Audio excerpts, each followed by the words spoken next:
श्रीमद् भागवतम स्कंद द्वितीय अध्याय प्रथम ईश अनुभूति का प्रथम सोपान श्लोक संख्या 24 शब्दार्थ और तात्पर्य इस डिवाइन ग्रेस श्री भक्तिवेदांत स्वामी प्रभुपाद के द्वारा।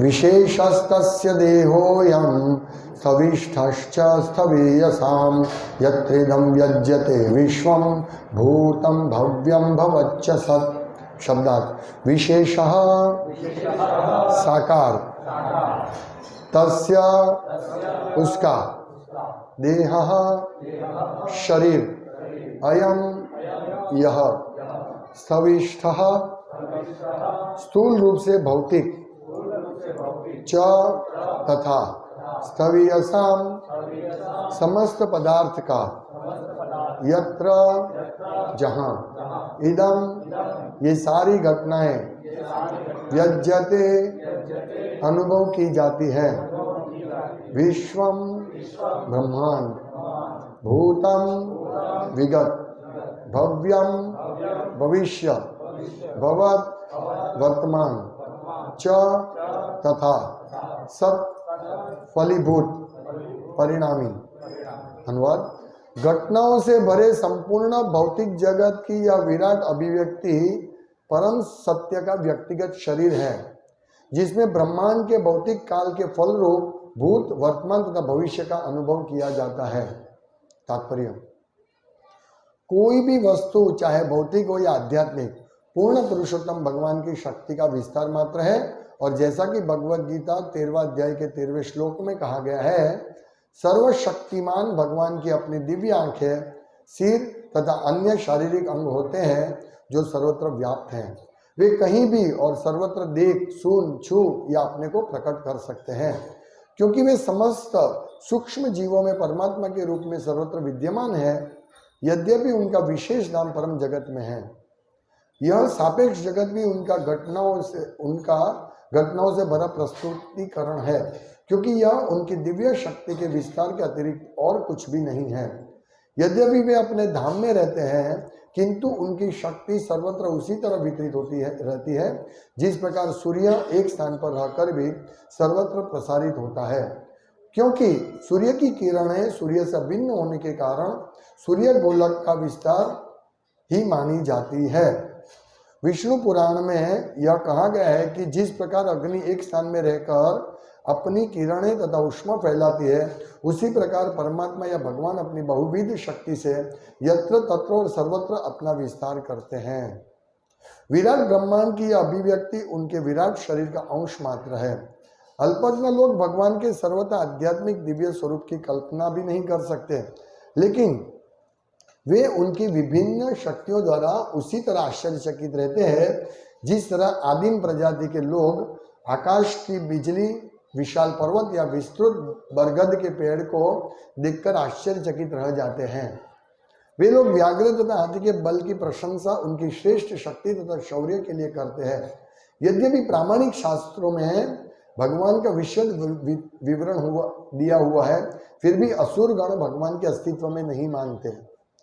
यद्यपि भगवान अवतरित होते हैं और अपनी असामान्य शक्ति तथा शौर्य का प्रदर्शन करते हैं, और यद्यपि वे विद्वान पंडितों तथा भूतकाल में के व्यासदेव, नारद, असित एवं देवल जैसे संतों तथा भगवद गीता में अर्जुन द्वारा एवं आधुनिक युग में भी शंकर, रामानुज, मध्व तथा भगवान श्री चैतन्य जैसे आचार्यों के द्वारा भगवान के रूप में स्वीकार किए जाते हैं, लेकिन असुरगण भगवान के अस्तित्व को नहीं मानते। असुरगण शास्त्रों के किसी भी साक्ष्य को स्वीकार नहीं करते, न ही वे महान आचार्यों के प्रमाण को मान्यता देते हैं। वे तुरंत अपनी आंखों से उन्हें देखना चाहते हैं, अतएव वे भगवान के शरीर को विराट रूप में देख सकते हैं और वही रूप उनकी चुनौती का उत्तर दे सकता है।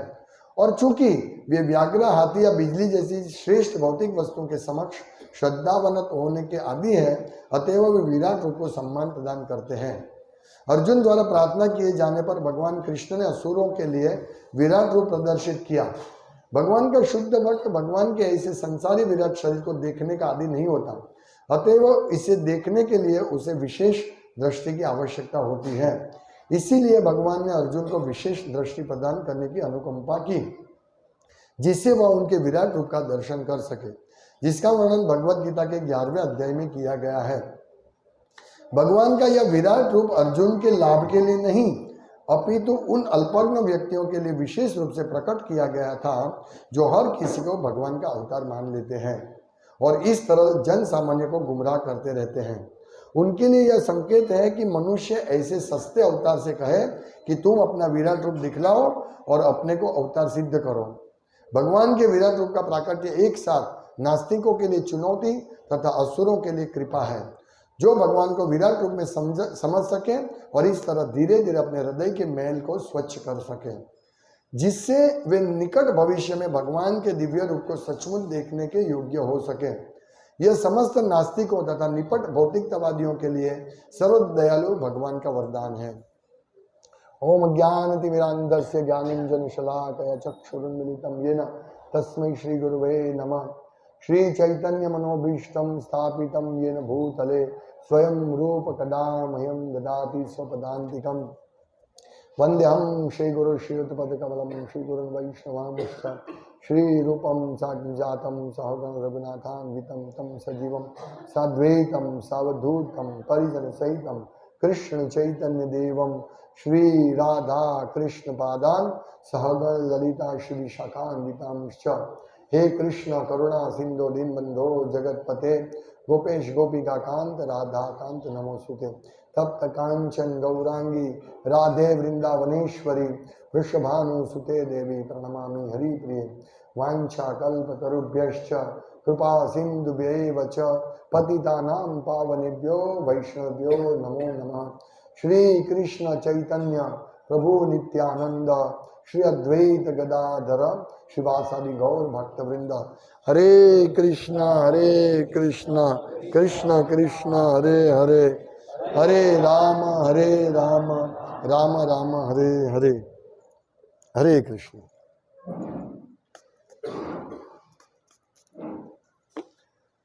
सुखदेव गोस्वामी और परीक्षित महाराज का शुरुआत का संवाद हो रहा है। परीक्षित महाराज प्रश्न पूछ रहे हैं क्योंकि उनके पास 7 दिन बाकी है कि मरणोन्मुख मनुष्य का क्या कर्तव्य है। तो ये पूरा भागवतम इसी प्रश्न का उत्तर है। और सुखदेव गोस्वामी शुरुआत कहाँ से करते हैं कि विश्वरूप दर्शन से। बहुत सुंदर इसमें आगे हमने देखा वो सब है। वो कहते हैं सुखदेव गोस्वामी पहले बहुत सुंदर बता दिया, बहुत प्रशंसा की भागवतम की और ये सब भगवान के श्रवण कीर्तन की कि भक्तों के संग में नाम अनुकीर्तनम इत्यादि हमने सब देख लिया।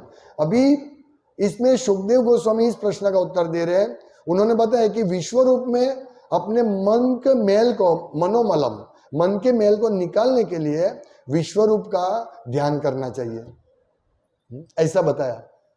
तो परीक्षित महाराज पूछ रहे हैं कि मन को कहाँ लगाए और कैसे लगाए।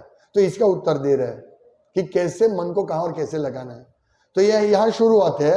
ये दूसरा उनका स्टेटमेंट है कि सबसे पहले योग आसन में बैठना है, यम नियम आसन प्राणायाम करना है, फिर सब इंद्रियों को खींच लेना है।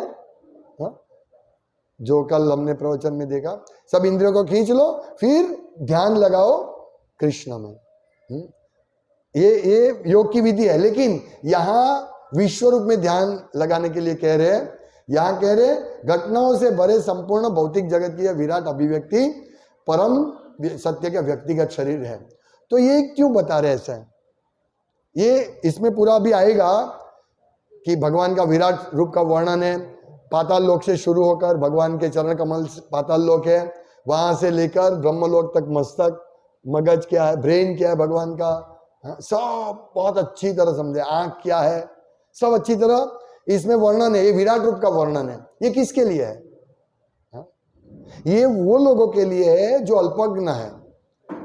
वो लोग सिर्फ देखने से ही उनको वो मानते हैं। वो बोलते भगवान क्या है, भगवान दिखाओ।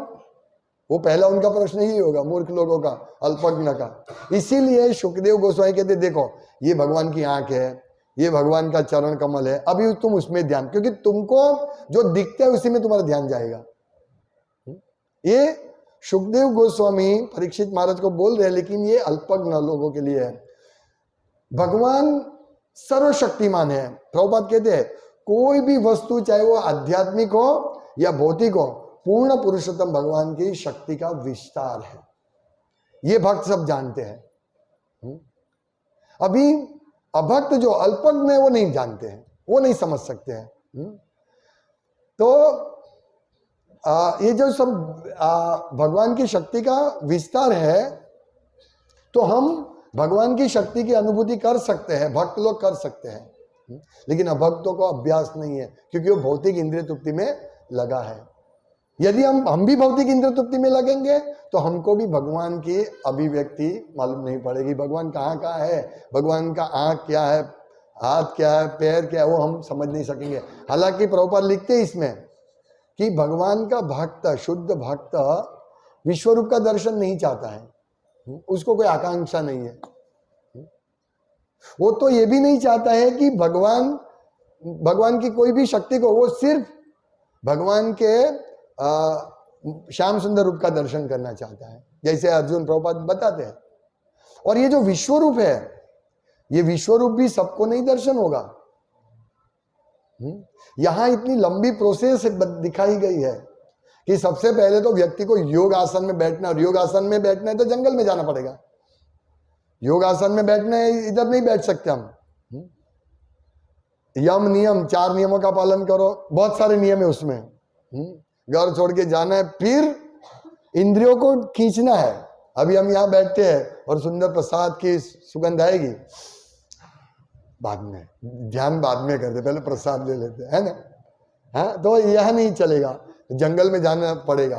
और वहां शेर चीते भी आएंगे, उससे डरना नहीं होता है।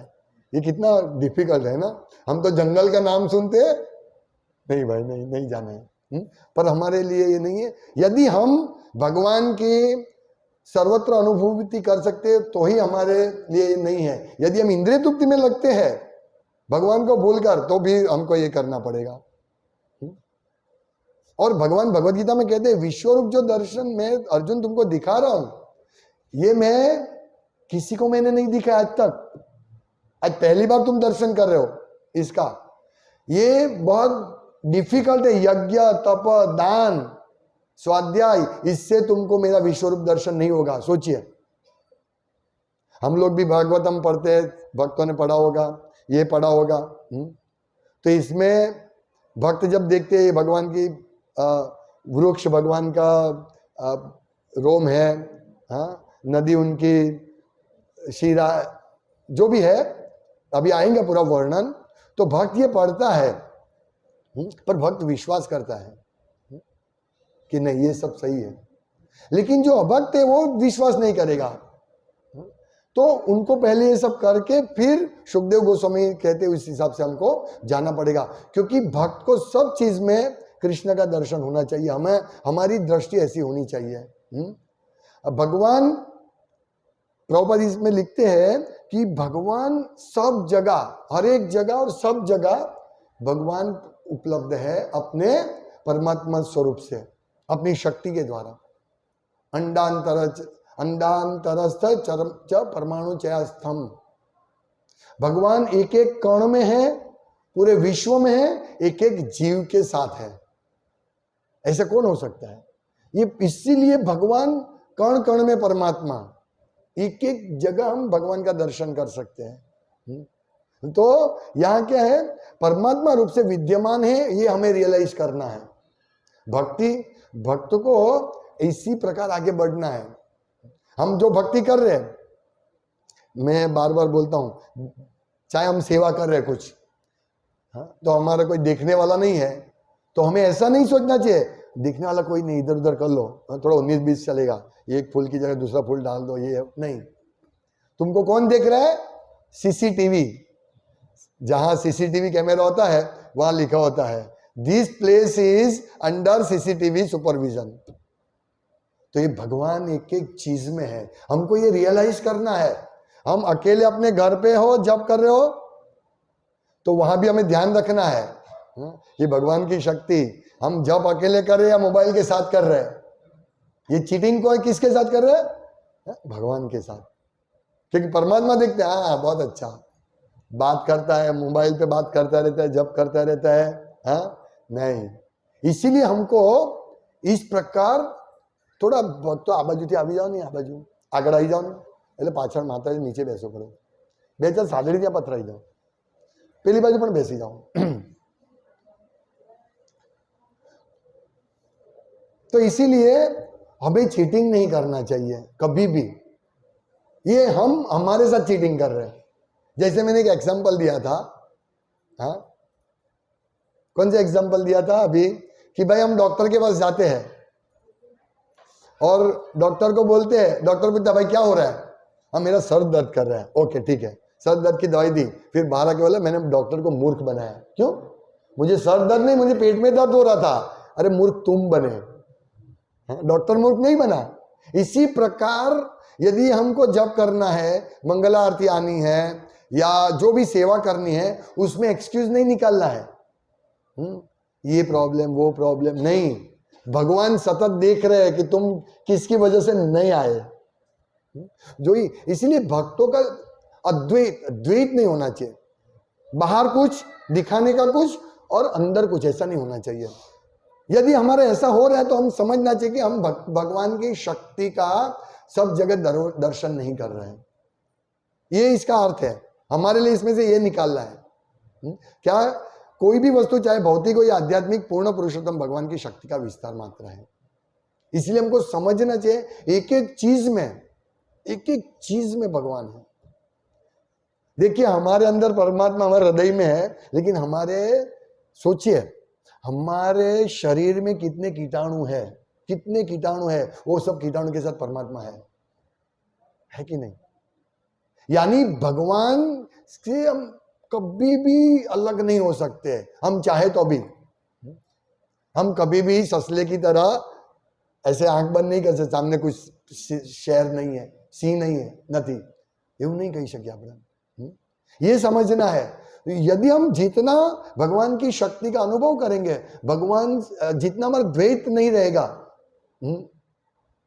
जैसे मैं एक एग्जांपल दे रहा हूं कि प्रभु मंगलारती में क्यों ना है, तो झूठा रीजन देंगे, ये हुआ, ये प्रॉब्लम हुआ, वो रीजन वो नहीं होगा, लेकिन परमात्मा को मालूम है रीजन ये झूठ बोल रहा है, तो झूठ बोलेगा उसकी सजा मिलेगी। इसलिए झूठ मत बोलो, जो है वो सही करो, क्योंकि तो दवाई मिलेगी।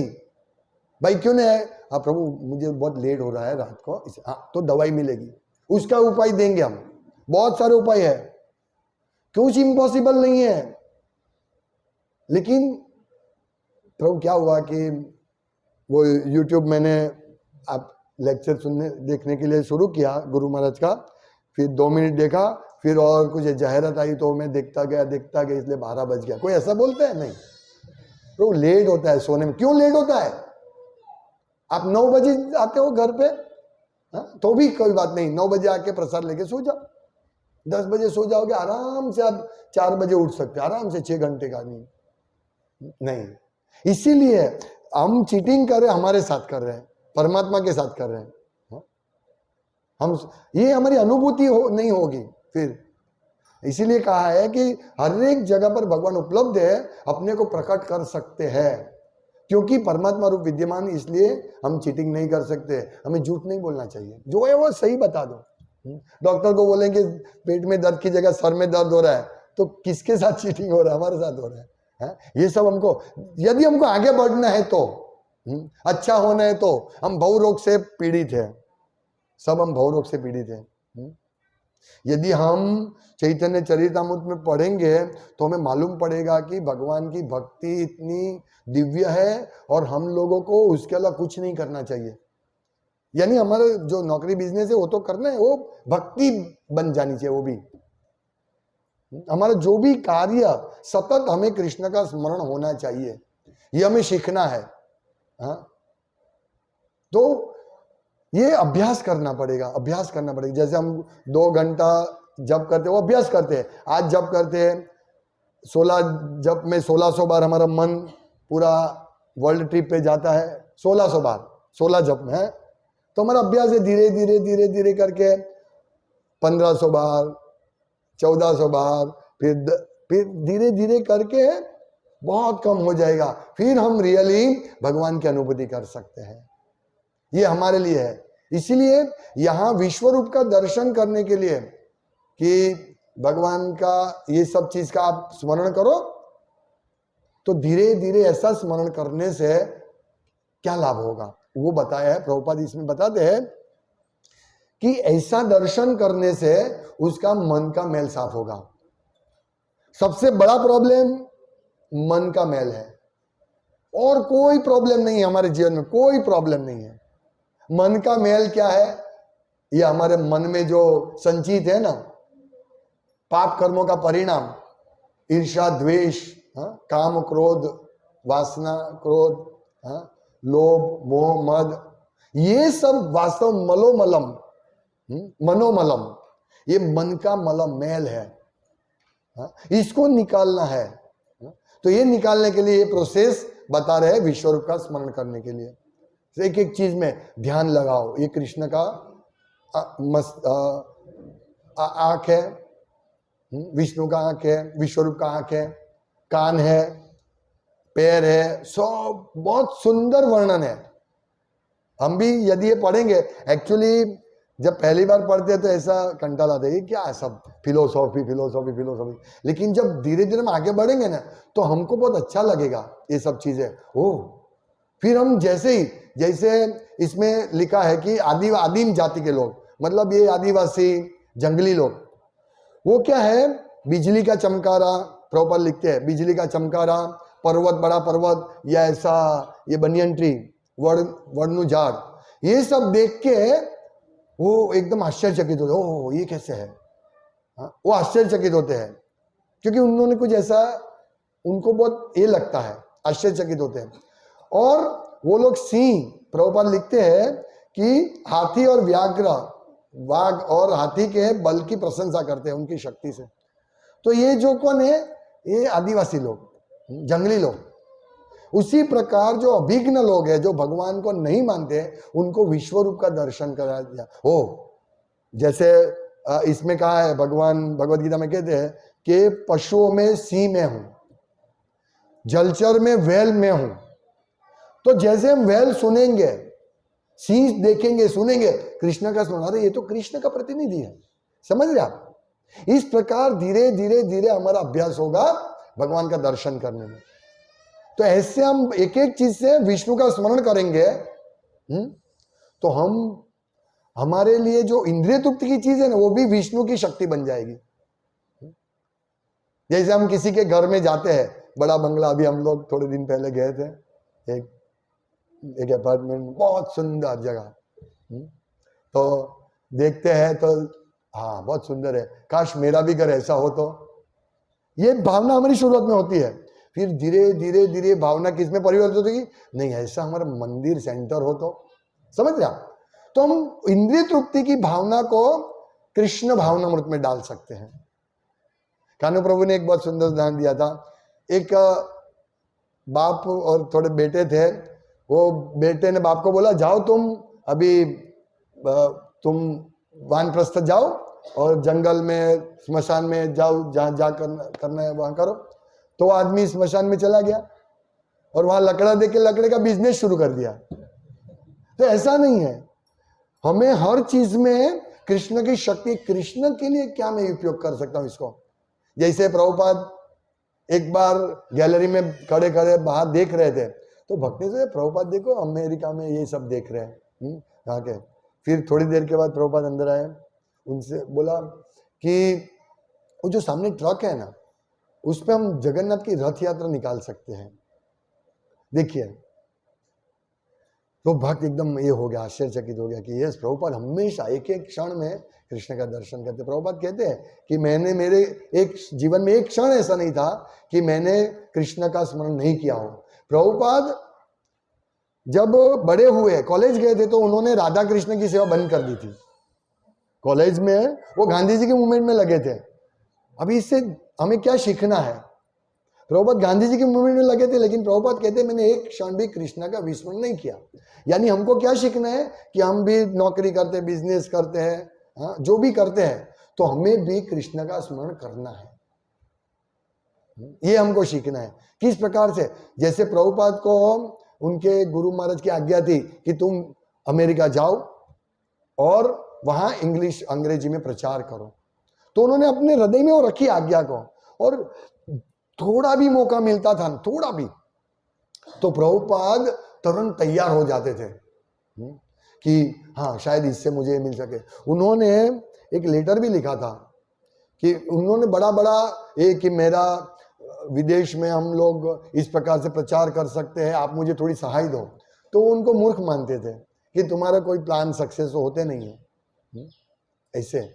लेकिन प्रभुपाद के हृदय में वो इच्छा थी, हमारे हृदय में ऐसी इच्छा होनी चाहिए कि मैं अच्छी तरह साधना करूं, भगवान की सेवा करूं, हाँ मैं इस भवसागर से निकलूं, ये हमारी मूल इच्छा होनी चाहिए, तभी हमारी इच्छा शुद्ध होगी। और ये इच्छा तभी हमारा हृदय शुद्ध होगा, मनोमलम शुद्ध होगा। तो ये कैसे होगा? इस प्रकार धीरे धीरे धीरे धीरे धीरे करके हम, अभी समझो जैसे हम कोई भी काम करते हैं, स्नान करते हैं इत्यादि, तो हम लोग स्नान में सोचते हैं कल रात को ये हुआ, कल हमारा प्रॉब्लम, समस्या, आज की समस्या, हम यही सोचते रहते हैं सभी चीज में। तो इसकी जगह हम हरे कृष्ण महामंत्र बोलना शुरू करें, अभ्यास करें स्नान करने के टाइम। ऐसे स्नान करने से पहले 2 मंत्र बोलने चाहिए, गंगे च यमुने च गोदावरी सरस्वती नर्मदे सिंधु कावेरी जलेस्मिन् सन्निधिं कुरु, और ओम अपवित्र पवित्र वा सर्वावस्था गतोपि वा यस्मरेत पुंडरीकाक्षम सबाह्यभ्यंतर शुचि। ये 2 मंत्र बोलना है, बहुत सुंदर मंत्र है। सब नदियों का आह्वान पहले मंत्र में, और दूसरी मंत्र में हम जहां स्नान करें वो अपवित्र जगह है घर में, तो हम पवित्र हो जाए। तो ये 2 मंत्रों से हमें स्नान करना, चाहे वो नदी में स्नान करें, चाहे घर में स्नान करें, कहीं पे भी ये 2 मंत्र बोलना है। तो जिसको नहीं आता है वो मेरे से ले लेना, बहुत सुंदर ये 2 मंत्र है। तो कहने का तात्पर्य कि ऐसे करने से धीरे धीरे धीरे हम कृष्ण का स्मरण करते रहेंगे, और इस प्रकार हमारा मन का मल साफ होगा। ये हमारा पूरा, चाहे वो भक्ति योग हो, ज्ञान योग हो, ध्यान योग हो, कर्म योग हो, कर्मकांडी, सभी के लिए ये चीज है, मनोमलम दूर करना है। बस ये ऑपरेशन, हार्ट ऑपरेशन करना है सभी योग में। और ये हार्ट ऑपरेशन सबसे अच्छा सर्जन कौन है? चैतन्य महाप्रभु। उन्होंने हमको सबसे बढ़िया ऑपरेशन सिखाया, हरे नाम हरे नाम हरे नाम एव केवलम कलो नास्तेव नास्तेव नास्तेव गतिरन्यथा। और ये भक्ति, हम बोलते हैं हम भक्त है, लेकिन भक्ति की पोस्ट इतनी दिव्य स्तर पर है कि स्वयं भगवान भक्ति करना चाहते हैं। देखिए स्वयं भगवान, और भक्त तो चाहे वो भगवान का पिता क्यों ना हो, वो भगवान के चरण कमल की सेवा करना चाहते हैं। देखिए भगवान भी अपना माधुर्य का आस्वादन करने के लिए भक्त बने। भगवान चैतन्य महाप्रभु और अद्वैताचार्य, महाविष्णु, बलराम, नित्यानंद प्रभु, ये लोग भक्त क्यों बने? भगवान की सेवा करने के लिए। वो भगवान होते हुए भी, बलराम भगवान है, महाविष्णु भगवान है, अद्वैताचार्य, नित्यानंद प्रभु ये भगवान है, कृष्ण चैतन्य भगवान है, लेकिन सब भगवान के एक्सपांशन में भी कृष्ण को छोड़ के सभी, बलराम से लेकर सभी एक्सपांशन, सभी विष्णु तत्वों को यही है कि मैं कृष्ण का दास हूं, और वो भाव से भगवान की सेवा करना चाहते हैं सभी अवतार। देखिए ये रहस्य कृष्णदास कविराज गोस्वामी समझाते हैं, यानी भक्त का पोजीशन कितना बड़ा है। और उनकी बात छोड़ो अवतार की, स्वयं कृष्ण अपना भक्ति का आस्वादन लेने के लिए, अपना माधुर्य का आस्वादन लेने के लिए चैतन्य महाप्रभु के रूप में आए। अभी हम समझ सकते हैं भक्ति कितना महत्वपूर्ण है। हाँ, अभी सोचिए ये भक्ति से भवसागर को तारना तो कुछ बात ही नहीं है। हम लोग बोलते हैं कि हम जन्म मृत्यु से छूटने के लिए भक्ति करते, नहीं, हम उसके लिए नहीं। प्रहलाद महाराज हमको ये नहीं सिखाते हैं। सोचिए भक्त नहीं चाहते हैं प्रहलाद महाराज के मुझे नरक में भी मिले, मुझे कोई प्रॉब्लम नहीं है। सब पृथु महाराज, सब कोई पड़ी नहीं हमको। वासुदेव दत्त बोलते हैं सब लोगों का उद्धार कर दो, मुझे नरक, उनका पाप मुझे दे दो, मैं नरक लाखों जन्मों तक नरक में रहूंगा, कोई प्रॉब्लम नहीं है। देखिए ये ऐसी भक्ति है। ये भक्त है, उनको जन्म मृत्यु से भी छूटना नहीं है। तो मुक्ति की तो बात छोड़ो, मुक्ति भी नहीं चाहिए। एक आचार्य कहते हैं कि भगवान मुझे सिर्फ आपकी भक्ति चाहिए, क्योंकि आपकी भक्ति मिलेगी तो मुक्ति, सिद्धि, सब सब कुछ उसके साथ आएगा, और मुझे वो नहीं चाहिए। हाथ जोड़ के कि मेरी सेवा लो, सिद्धि। ये भक्ति योगी क्या प्राप्त करते? सिद्धि। अणिमा लघिमा अष्टांग योग, सॉरी अष्टांग योग क्या प्राप्त करते? सिद्धि।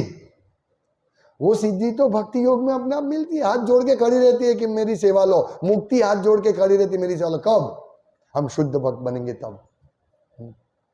अभी हम हमारे पास आए तो हाँ हाँ आओ आओ, मुझे चाहिए तुम्हारी सेवा।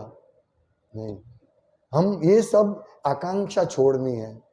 यही पूरा इस पूरा अध्याय का यही सार है कि मन के मैल को दूर करना है।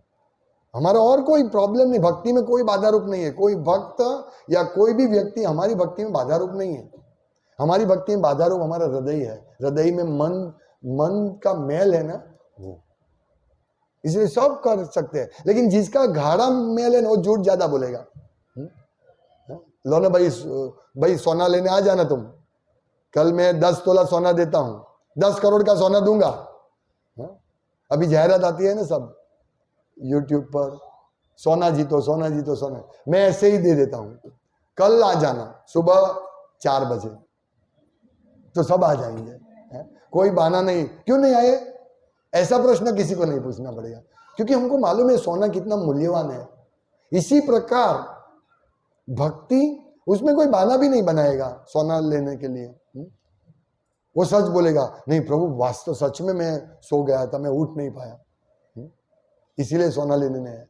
लेकिन मंगला आरती या भगवान का सत्संग, मीटिंग, ये सब ले लो, जहां से मिलते हैं वहां से ले लो। ऐसा नहीं मिलेगा फिर। ऐसा साधु गुरु शास्त्र के माध्यम वाला संग बहुत दुर्लभ है, ऐसा कभी नहीं मिलेगा। चाहे आज हम सब लोग थके हुए हैं, इसलिए ये 12 बजे करना प्रोग्राम बहुत डिफिकल्ट होता है। फिर भी देखिए, ये कोई थोड़ी तपस्या है। अष्टांग योग इतनी तपस्या तो नहीं है, ज्ञानियों की तरह तो तपस्या नहीं है, कर्मियों की तरह तो तपस्या नहीं है। सबको मालूम है इसके बाद बहुत सुंदर प्रसाद मिलेगा, है सबको मालूम है। इसलिए हमारा तप है ही नहीं। फिर भी हमें समझना है कि ऐसे जहां मिलता है, मन मलम के मलम को ले लो। मनोमलम मतलब मन का जो मैल है उसको निकालने के लिए जो दवाई है वो ले लो। जहां मिलता है, जैसे मिलता है ले लो। नहीं तो क्या होगा, कोई ऐसा समझाने वाला नहीं होगा, मनोरंजन करने वाला सब मिलेगा। यहां लिखा है कि असुर लोग शास्त्रों एवं साधु के प्रमाण को नहीं स्वीकारते और अपना भक्तों के रूप में भी असुर आ जाते हैं। ऐसा नहीं सोचना चाहिए। ये स्वस्थ अल्पज्ञ लोग, असुर लोग शास्त्रों एवं साधु के प्रमाण को नहीं स्वीकारते। अभी जब इस्कॉन भी ऐसा हुआ कि एक प्रमाण दे रहे हैं शास्त्र, कोई भी चीज का, सब चीज का साधु गुरु शास्त्र से प्रमाण दे रहे हैं, तो इस्कॉन के दीक्षित भक्त वो बोलते ये लोग ये है अपने स्मार्ट है। स्मार्ट यानी वो सिर्फ शारीरिक लेवल का ही नियमों को पालन करते हैं। मतलब कहने का तात्पर्य, जब हम लोग साधु गुरु शास्त्र से बात करें तो भी स्वीकारने के लिए तैयार नहीं होते हैं। तो यदि ऐसा हमको संग मिलता है कि जहां साधु गुरु शास्त्र की बात और परंपरा की बात होती है तो तुरंत ले लेना चाहिए। ये हमारे ऊपर बहुत बड़ा उपकार है, वरदान है। क्योंकि इसी से हम इस दिव्य कृष्ण प्रेम को प्राप्त कर सकते हैं, जो तीनों लोक में, महाविष्णु भी, भगवान महाविष्णु, उनको भी कृष्ण का दर्शन करने था, अर्जुन और कृष्ण का।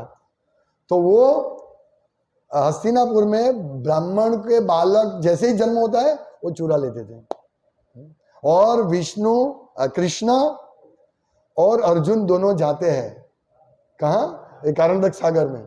जब ब्रह्मांड अपने ब्रह्मांड के सातों लेयर को छेद के कारण सागर में जहां महाविष्णु है वो लोक में जाते हैं, कृष्ण ले जाते हैं अर्जुन को। क्योंकि कृष्ण को मालूम था ये क्यों हो रहा है। मालूम है ना स्टोरी कि एक ब्राह्मण के घर में बच्चे जैसे ही प्रकट होता है, मतलब जन्म, तो ब्राह्मण का बाल बच्चे का दिख ही नहीं रहे थे, वो कोई ले जाता था। अर्जुन बोला नहीं, मैं इस बच्चे को बचाऊंगा, अभी दूसरा ये होगा तो मैं आऊंगा, मैं रक्षण करूंगा। नहीं होगा, बोला अगर रक्षण नहीं कर पाऊंगा तो मैं यहां अग्नि में अग्नि स्नान कर लूंगा, जाओ मेरी चैलेंज है। तो जब ऐसा प्रेग्नेंट होती है और वो जाते हैं लास्ट समय में, तो अर्जुन पूरे बाणों से पूरा जगह कवर कर देता, पूरी जगह, कोई भी हवा भी नहीं प्रवेश कर सकती है, इतना ऐसा कवर कर लेता है। फिर भी जैसे ही बच्चा जन्म गायब। अभी ये बात आई वापस, बोला देखो मैंने कहा था ना कि ये होगा। तो अर्जुन रेडी था अग्नि स्नान करने के लिए।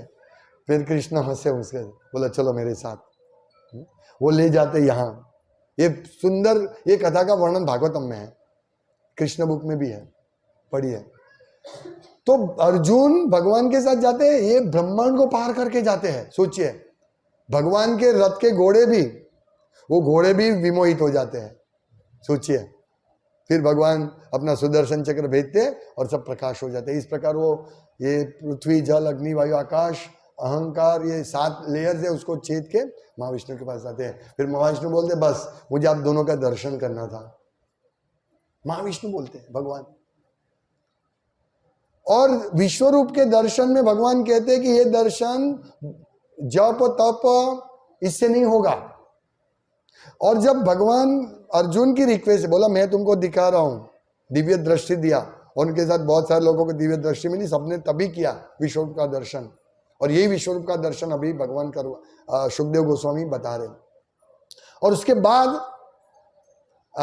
भगवान दूसरे 2 श्लोक के बाद बोलते हैं, जब अर्जुन की रिक्वेस्ट से वो वापस विभुजधारी श्याम सुंदर के रूप में वापस आ जाते हैं, तो उस श्लोक के बाद बोलते हैं सुदूरदर्शम, बोलते ये जो मेरा रूप है ना द्विभुज मुरलीधारी, ये रूप तो विश्व रूप के रूप से भी कठिन है इसका दर्शन करना।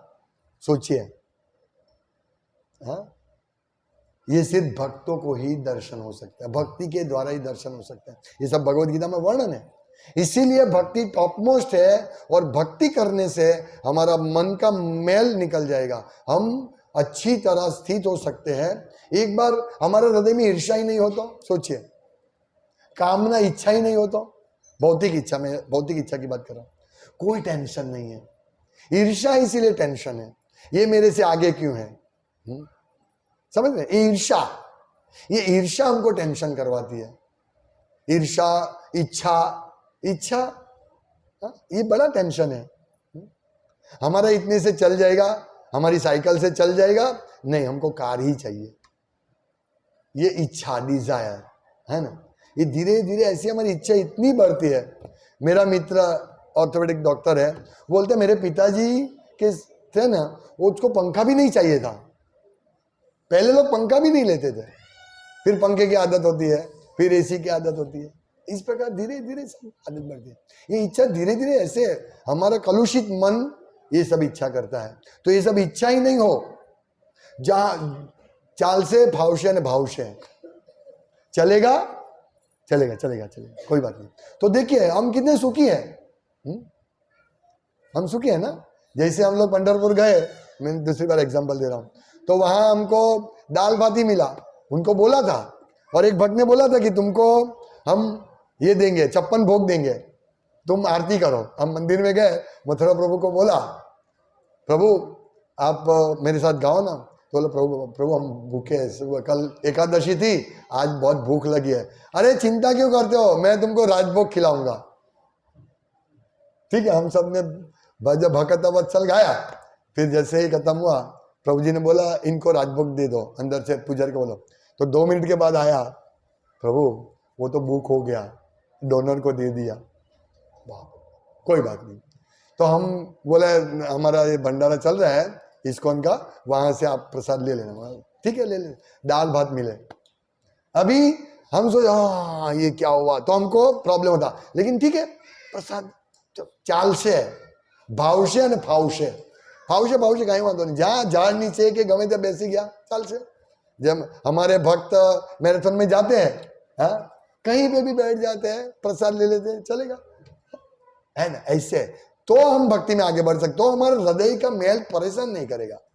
नहीं हमको 56 भोग बोला था, क्यों नहीं दिया, पूरा मंदिर को ले लेंगे हाथ में, ऐसे होते हैं। हाँ मंदिर में ऐसे, जन्माष्टमी में कभी कभी लोग आते हैं, बहुत साल पहले आया था, मुझे ना क्यों बोला, अरे भाई शांति, ना क्यों बोला, पूरा मंदिर को हिला दिया। ये दुखी होते हैं ना, हम अपनी वजह से दुखी होते हैं। फिर हाथ जोड़ा, पैर पड़े, साइड पे किया, प्रसाद दिया, तब शांत हुआ। हमें ऐसा नहीं होना है, ठीक है, दाल भात मिला कोई बात नहीं, तो वो खाया, उतने में आधा तो अभी खाए, थोड़ा आधा, उतने में पूरा महाप्रसाद आ गया, पूरा 3-4 टिफिन आ गया, खाओ। हम 5-6 लोग थे, बस ये होता है। भगवान भूखे नहीं रखते, भगवान परीक्षा लेते हैं। इसीलिए हमारे हृदय का जो मैल है ना, मनोमलम, उसको उसके ऊपर ध्यान दो, और उसको ध्यान देने की सबसे बड़ी चीज है साधना। इसीलिए मैं साधना पे बहुत जोर देता हूं। यदि हम साधना ठीक तरह से करेंगे ना, ये सब अपने आप निकल जाएगा। सब हमारी भुगतने की इच्छा, भोगता हम यज्ञ तपसाम, भगवान भोगता है, लेकिन हम ये बोलते हैं कि भोगता, मैं भोगता हूं, मैं इतना कमाता हूं तो मैं ही वापरूंगा उसको। ये भोग करने की भावना ये चली जाएगी, और यही सबसे बड़ा समस्या है। भोग करने की भावना ही नहीं होनी चाहिए, जो मिले वो चलेगा। ये हमें वो लेवल तक पहुंचना है, अभी हम वो लेवल पर नहीं है, लेकिन हमें पहुंचना है। हाँ हमें पहुंचना है। प्रभुपाद अमेरिका, विदेश, सब जगह जाते थे, उनको बड़ा बड़ा आलीशान महल में रहते थे, मतलब उनके लिए अच्छा घर बनाते थे। सब जगह प्रभुपाद का रूम है, सब इस्कॉन में, सब जगह है। लेकिन वही प्रभुपाद जब यहाँ मायापुर आते हैं, तो वहीं कुटीर, भजन कुटीर सबने देखा होगा, वो भजन कुटीर में रहते थे प्रभुपाद। सब जगह वो सेट हो सकते हैं। ऐसे ही हमारा होना चाहिए, सब जगह हम सेट होने चाहिए। जहां जैसा मिला, हमारी साधना पे जोर देना है सब जगह। चाहे हम ट्रेन में जाते हो, घर में हो, मंदिर में हो, धाम में हो, कहीं पे भी हो, हमें यही सीखना है। तो यही हृदय के मुख्य उद्देश्य है, भगवान के विश्वरूप के दर्शन के। ये श्लोक का सार क्या है? मुख्य उद्देश्य मन के मैल को साफ करना। और यही बात है यहाँ कि हमें भी भक्ति का मुख्य उद्देश्य क्या है? मुख्य उद्देश्य मतलब साधना का मुख्य उद्देश्य, सॉरी भक्ति का नहीं, साधना का मुख्य उद्देश्य है मन के मैल को साफ करना। और इसी से धीरे धीरे हमारी श्रद्धा बढ़ती रहेगी, और हमारी श्रद्धा शुद्ध होगी, हमारा हृदय शुद्ध होगा, और हम भगवान के दर्शन तुरंत कर सकते हैं। तुरंत प्रकट होंगे भगवान, जो कि सुदूर दर्शन है। तो यही बात है, हम सबको अच्छी तरह साधना करनी है। सेवा, साधना में सेवा भी आ जाती है। सेवा में भी झूठ नहीं बोलना है। नहीं कर सकते तो स्पष्ट बोल दो, प्रभु इसकी वजह से मैं सेवा करने नहीं आया, स्पष्ट बोल दो। नहीं बहाना बनाएंगे, ये है वो है, नहीं, वो तुम चीटिंग कर रहे हो परमात्मा के साथ। कृष्ण के साथ चीटिंग करके बोलोगे, हाँ? जैसे दो एकदम निकट के फ्रेंड है, हाँ, वो एक फ्रेंड दूसरे के फ्रेंड को बोलते क्यों नहीं आया तुम, तो सच बोल देगा, हाँ ये रीजन था, ओके ठीक है, वो ग्रांटेड है। लेकिन झूठ बोलेगा तो धीरे धीरे वो फ्रेंडशिप में दरार होगी, धीरे धीरे। हाँ, इसी प्रकार हम भगवान के साथ संबंध बना रहे भक्ति के द्वारा, हाँ, संबंध बना रहे भगवान के साथ, उसमें ये सब नहीं चलेगा। प्रभुपाद क्या शब्द वापरते, जुआ चोरी नहीं चलेगा इसमें, जुआ चोरी हम बहानेबाजी नहीं कर सकते। ये बहानेबाजी हमारे बूमरेंग है, ऐसे फेंकेंगे, गलत बहाना फेंका अपने मुंह पे लगेगा। कृष्ण को थोड़ी लगेगा। कोई रेत उड़ाएगा सूर्य को तो सूर्य थोड़ी दूषित होगा। हाँ, ऐसा ही है, झूठ मत बोलो, जो है वो स्पष्ट बोल दो, ये रीजन है इसलिए मैं नहीं आया, इस सेवा इसलिए मैं नहीं कर सकता हूँ, ये रीजन है। नुकसान किसको है? मुझे है। अभी मुझे भागवतम क्लास देना है, अरे मैं नहीं आया, तो रीजन देना चाहिए कि क्यों नहीं आया। रीजन दो, सही दो, गलत मत बोलो। ऐसा सब चीज में ऐसा, एक बार एक झूठ बोलने की आदत हुई ना, इसके पास 100 झूठ बोलना पड़ेगा, ये बात है। इसलिए सत्य बोलना भी ये वैष्णव का एक गुण है। ये गुण एट्रीब्यूट्स बोलते हैं ना, जो गुण ये डेवलप, देवता लोगों का ये सब गुण है। सत्य बोलना चाहिए, ऐसे विशेष करके इस आध्यात्मिक बात में। हाँ, कभी जैसे वैश्य को झूठ बोलना पड़ता है, वो एक अलग बात है। भगवान के लिए कुछ ऐसा सेवा के लिए झूठ बोलना एक अलग बात है, वो एक अलग बात है। लेकिन सामान्य तो हमको आदत नहीं होनी चाहिए झूठ बोलने की, पहले गाड़ियां काढ़वानी आदत नहीं होनी चाहिए, बहाना बनाने की आदत नहीं होनी चाहिए, ये हमें नुकसान कारक है। इसलिए हम लोगों को हमारी साधना पे, हमारी सेवा पे और हमारे सब जगह पर कृष्ण का दर्शन करने की इच्छा, निष्ठा, ये निष्ठा बढ़नी चाहिए हमारी साधना और सेवा में। निष्ठा, कोई देखने वाला नहीं है। तुम यहां जब करते हो, वहां जब करते, कहीं पे भी कर, घर पे जब कर, कोई देखने वाला नहीं है परमात्मा के अलावा। इसलिए हमारी निष्ठा, परमात्मा निष्ठा देखते हैं, इसलिए हम सबको ध्यान रखना है। हाँ, सेंटर पे तो बहुत अच्छा जब करे, कोई इधर उधर देखने, घर पे पेपर पढ़ के, टीवी देख के, यूट्यूब देख के जब करे, वो गलत है। तो ऐसे हर एक चीज में हमें सीखना है परमात्मा की हाजिरी को और हमारा परमात्मा के साथ रिलेशन को, तो हमारा बहुत बड़ा कल्याण होगा और हम इस श्लोक को अच्छी तरह समझ सकेंगे। हरे कृष्णा। श्रीमद् भागवतम की जय, श्रीला प्रभुपाद की जय।